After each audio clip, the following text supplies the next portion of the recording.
Sorry আপু। আরে তুমি এই জায়গায়?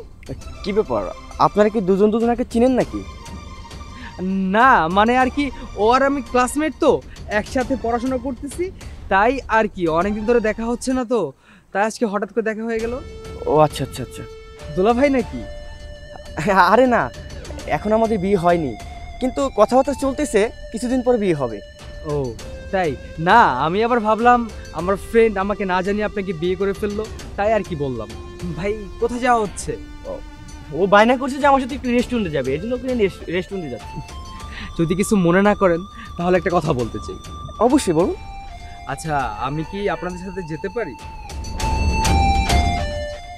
না মানে বুঝতে তো পারতেছেন, ও আমার ফ্রেন্ড, অনেকদিন পর ওর সাথে দেখা হলো, একসাথে আড্ডাও দেওয়া হবে, তারপরে দুপুরে লাঞ্চটাও করা হবে।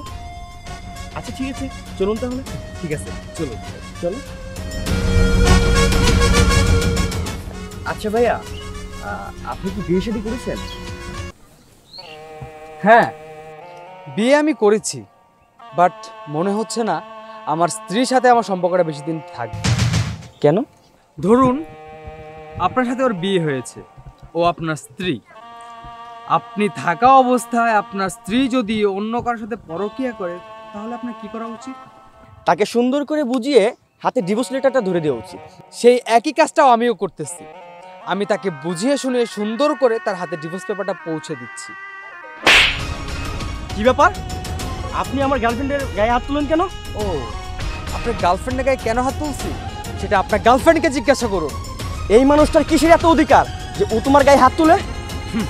ও কিছু বলতে পারবে না, কারণ ওর বলার মতো কিচ্ছু নেই। কারণ কি জানেন? কি কারণ? কারণ ও আমার বিবাহিত স্ত্রী। আমার দিকে তাকাও। ও যেটা বলছে সেটা কি সত্যি কথা? ও যেটা বলছে সেটা কি সত্যি কথা? হ্যাঁ সত্যি। তোমার স্বামী থাকতে পরে কি করতে লজ্জা লাগে না? একটা থাকতে এখন 10টা লাগে। ছি, ভাবতেও ঘৃণা লাগতেছে। আর একটা কথা তোমাকে আমি বলতেছি, আজকের পর থেকে কখনো তুমি আমার চোখের সামনে পড়বে না। যদি পড়ো না, তাহলে কি হবে সেটা তখনই দেখতে পাবে।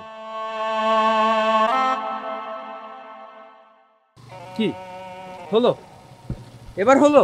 তুমি আমায় ক্ষমা করে দাও, আমার ভুল হয়ে গেছে, আমি আর এরকম ভুল করব না। এখন একজন চলে গেছে, তাই এখন আরেকজনের প্রয়োজন পড়ছে, তাই না? তোমার মতো লুভি মেয়ে আমার বউ হওয়ার কোনো যোগ্যতা রাখে না। আজকের পর তুমি আমার বাড়ির ত্রিসীমানা ভুলেও মারাবা না।